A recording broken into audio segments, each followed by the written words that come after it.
Hi guys, it's Belle here and I am back with the next episode of 50 Stack Challenge 3 created by the lovely Amy over at Crafty Cat. Please do check out my description box below. I will have a link to her video where she explains what this is all about if you don't know, and I do have a playlist on my own channel for everything I've made for this challenge.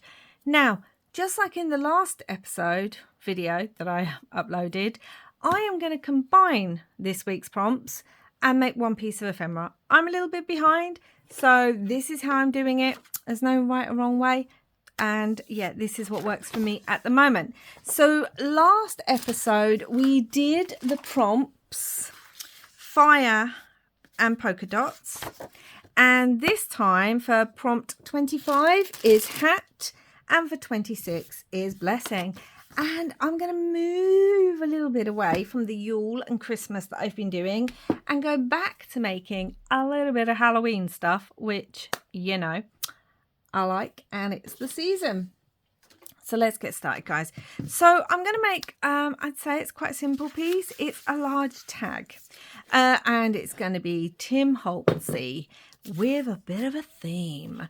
So let's get started. I have got a piece of Tim Holtz wallpaper.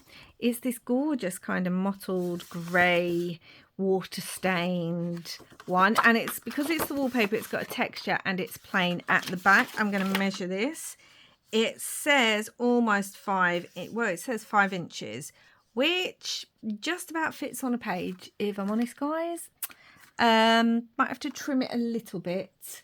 Let me think about that. If it just about fits on a page, I think I want it at 4.5 rather than 5. So I'm going to trim it at 4.5 just to give me room on a page, depending how I want to use it. I'm not throwing away that. And let's see how long it is. It is 8 inches. I am going to trim just a smidge off, literally just a smidge, to make it 7.5. Okay, that works for me.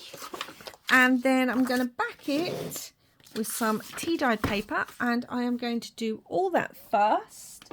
Excuse me while I stretch. Because then I am going to stitch around it. So I'm not doing the edges because I am going to stitch around the paper. Then we're going to cut it to shape, to a tag shape, because obviously right now I'm just looking at what side of the paper I like best, what gives me the most kind of interest. Right now it's not a tag shape, it's just a rectangle, but we're going to make it into a tag. So yeah, nice little piece of Halloween paper, ephemera, perfect for this time of year.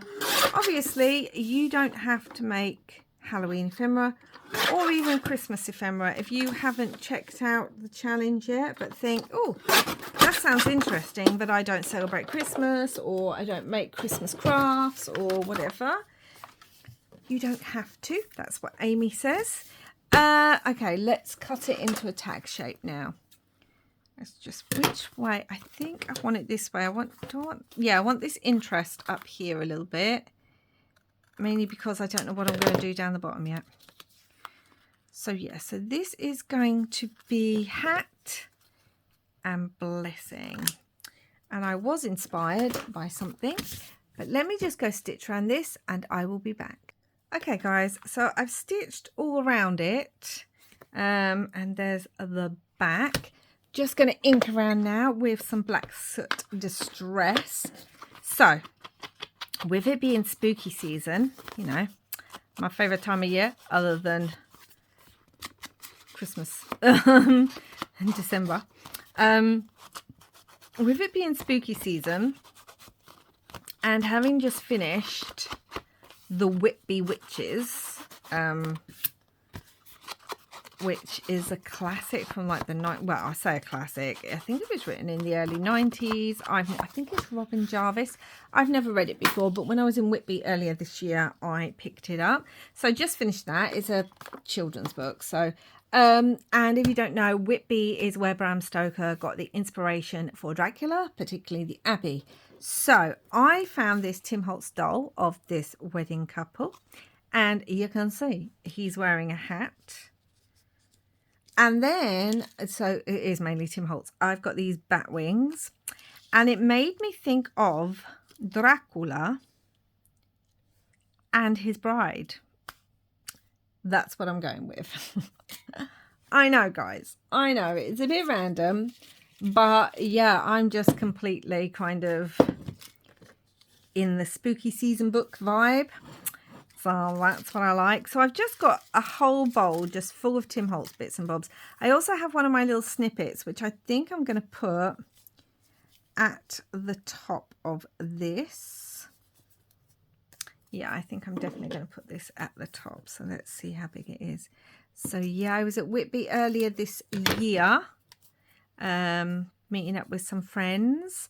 And yeah, we went all up to the Abbey and had a great time. And obviously there's lots of like Dracula bits and bobs at Whitby. Yeah, I picked up a special edition of Dracula from Whitby because, I mean, how can you, you know, not pick up a special edition when you are actually there? So yeah, that's just where my brain was going after finishing the Whitby Witches, which it does not have Dracula in at all, but they obviously talk about the myth and the history of Bram Stoker there with the Abbey. So yeah, I thought let's have a bit of Dracula. I do have some music paper. Really, Belle? You have music paper? What a surprise. Because he talks about the music of the night with the dogs, but also we have come into his house, which I thought was quite, made me laugh because of obviously, they always say, don't they, with Dracula, don't let him in the house. Let's see if I like it that way.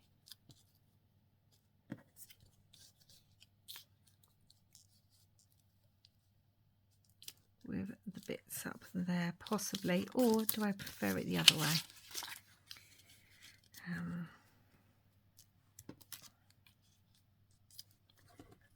Feel like if I just rip this as well, that will look better. And then let's ink this up. And I want to leave this bit at the end because I like the texture and that it gives. So yeah, I mean, the book was okay. It started off super strong. Not Dracula, the Whitby Witches. Dracula's, you know, a good book. But yeah, the Whitby Witches started off super strong. And I was like, oh my gosh, this is going to be a 5 out of 5. I'm loving it. I'm loving the characters. It's all about these two children whose parents are deceased. And they're in this orphanage, but the young boy can actually see ghosts and things like that. And because of that, he also sees his dead parents. It all sounds very like, yeah, but anyway, and that causes problems every time they try and have him adopted. Like, people just think he's too much trouble. They haven't really got any family to take care of them. There's him and his older sister, Janet. And yeah, and then this old lady who is 92 but looks, the way they say it, is about like not even 60. She is a friend, or actually she was the teacher of their father's great aunt who's in a home, can't take care of them, who has written to her and said, look, these kids really need somewhere. No one's adopting them. They're really struggling. And so Miss Boston takes them in, and turns out like she's had the sight too. And there's this mythical dog beast and like these little fisher folk that no one else can see, a bit like Fae. And it's a very good book, but it starts off really strong and then it just petered off and got a bit. I've got all these Tim Holtz bits. I'm wondering if I want some red stripes. Yeah, it just kind of teetered off and got a bit, I don't know, something near the end. And then it has like time travel and nuns and dark witches and all sorts of weird stuff in it that was just like, I don't know if I like what's now happened. And I did read this a lot online, and I completely agree. It's written for children, I think 9 to 12. If you don't know, I don't believe in ages when it comes to books. I believe in reading. So I will read everything, and particularly if I'm feeling a bit stressed or I don't know, you know, just needing a real pick-me-up, I will read like a children grade, a middle grade, something like that, because there's so many amazing books out now for children. There really is. Anyway, so I don't like to really put an age limit on reading. That's just me. So please don't comment down below. How come you're reading a book for children? No, I am, because I like it. So yes, I feel like they do need to stand on something, but I don't know what. Actually, he's Dracula. He doesn't need to stand. He can float. That's cute. I don't want to stick them down yet because I want to put a few more bits. And anyway, what was I saying? So yeah, it's for ages 8 to 9 to 12. But in all honesty, some of the stuff in there was really dark. And now we're covering up the bit that says house, and I want house on there. But I also really like that. It was really dark. There was a lot of death in it, which I wasn't quite expecting quite as much as there was. And there was some really dark subjects. Like, I know a lot of kids' books actually can be actually darker than some adult books sometimes, but I feel like it was supposed to be written for children, but actually some of the subjects just felt like really it could be written more for adults. I don't know, it was strange. I really do love all the roses there, and it still kind of says, you know, if I maybe cut around that a little bit, let's do that. Let's cut around this a little bit. Yeah, like I said, it started off really strong. I was super enjoying it.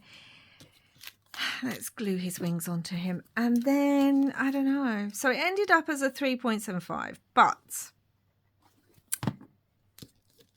when I came to do this piece of ephemera and it said hat, and I was thinking, what shall I do? And it said blessings. And then I found this and I thought, oh my God, it's got a hat, and, you know, weddings, you know, there's all the blessings at the weddings and all that kind of thing. I just thought, oh, that works so well. And then I thought Bride of Dracula, because that's how my brain goes. Yeah. That's how my brain goes, guys. That's what I think. Right, so if I want this, we have come to his house. Yeah, that's just how my brain goes. Dracula, of course. Why wouldn't it be? Yeah. So I might even have his wings coming off the edge there a little bit. So it was an okay book. I enjoyed it. I've read it, and I'm super glad that I have read it. And I have to admit, like, having now been to Whitby, and having like gone to all the places that they mention in the book. Yeah, it really did give me complete Whitby feels. It really does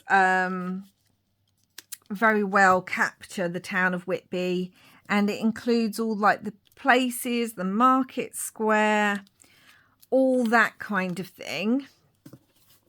And the Abbey, obviously, Captain Cook's, the museum, like even the kippers.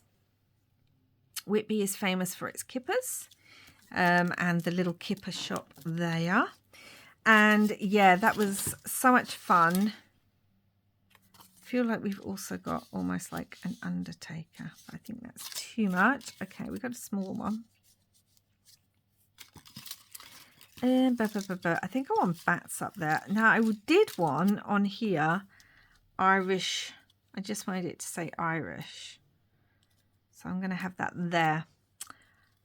Because obviously Bram Stoker was Irish. So this is how my brain works. I see little pieces like that and it all kind of gets put together.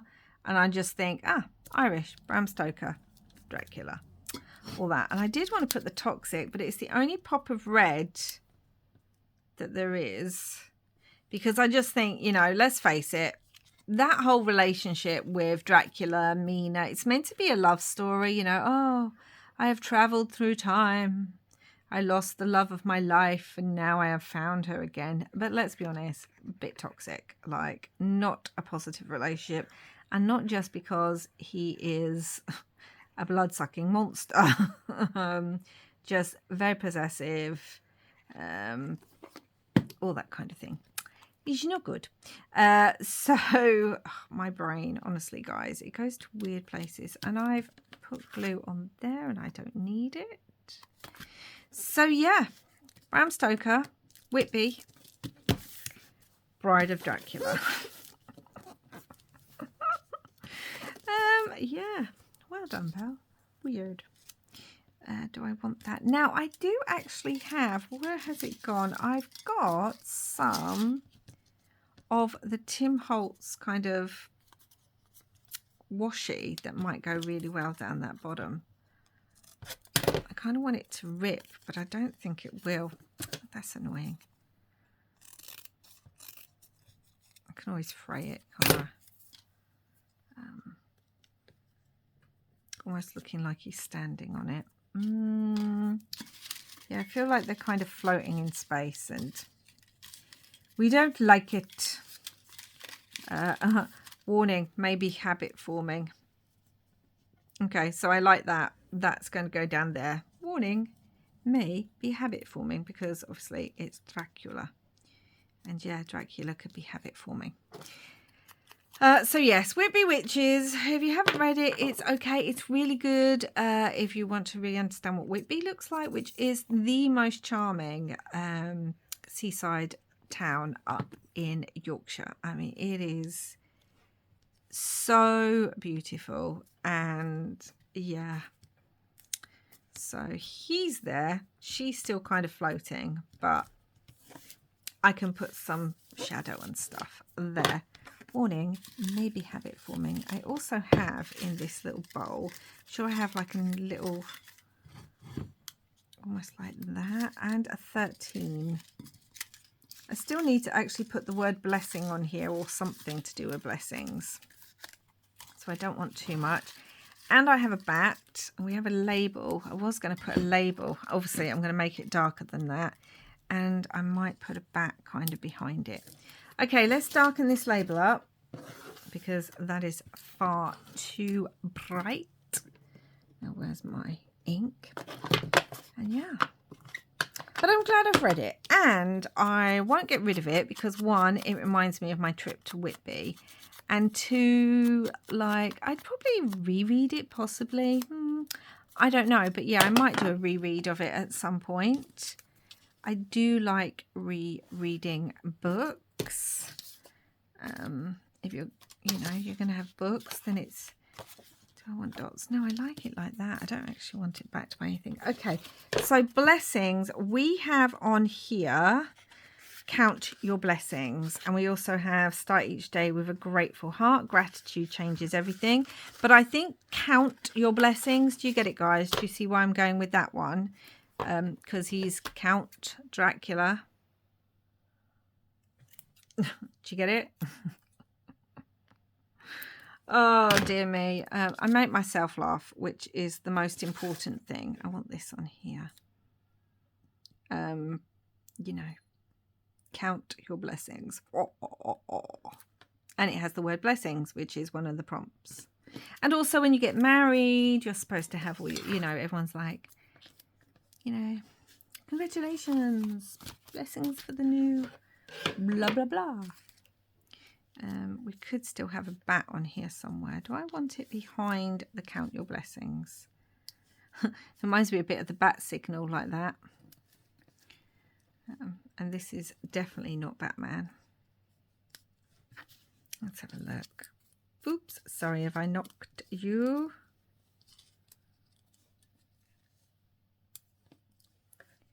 Count your blessings. We've got these ones. We also have like the grey weird looking ones. I mean, I get it, Tim Holtz, the bats, these ones, but I don't like them that much. If I'm honest, I prefer these black acetate ones that he's come out with. Do you feel like I want it up here? We could have count your blessings. No, I want the count your blessings there. Okay, we're going to do it like that, guys, because yeah, that's what we're doing. So yeah, that's where my brain went for this piece. Hat, blessings. At first I was thinking, I suppose that's very like harvesty, you know, like October. And I know in America and Canada you have Thanksgiving. We don't have that in this country because our history is obviously different. So we don't have Thanksgiving in this country. Although a lot of people are kind of doing their own kind of version because there's all the blending of the cultures now. But, you know, like American culture and Canadian and everything and all that. But we don't really have that. And then I thought, oh, I saw this and I thought wedding, you know. You have blessings and everyone's grateful and all that kind of thing. And then I started thinking of Dracula. So I'm going to darken this up because it sticks over the side like so. But basically, here's our large tag, guys. For the prompts, hat and blessings. Count your blessings. Yes. And we have music and children of the night and Ireland and, well, Irish and, you know, all those good things. I really like that. That's quite cute, actually. It's a very vintage feel, but with the kookiness that I like. So that's it for now, guys. And don't forget to type in this hashtag if you want to see what other people have created for hat and blessings. I'm guessing not many have gone the Count Dracula, Whitby, Brides of Dracula route. That may just be me, but that's how my brain works. So anyway, if you please do like, thumbs up, and subscribe if you haven't already. And I hope you enjoyed this video. Thank you so much for watching. And until next time, guys, wherever you are in the world, I hope you're having lots and lots of crafty fun. Bye for now. Bye, guys.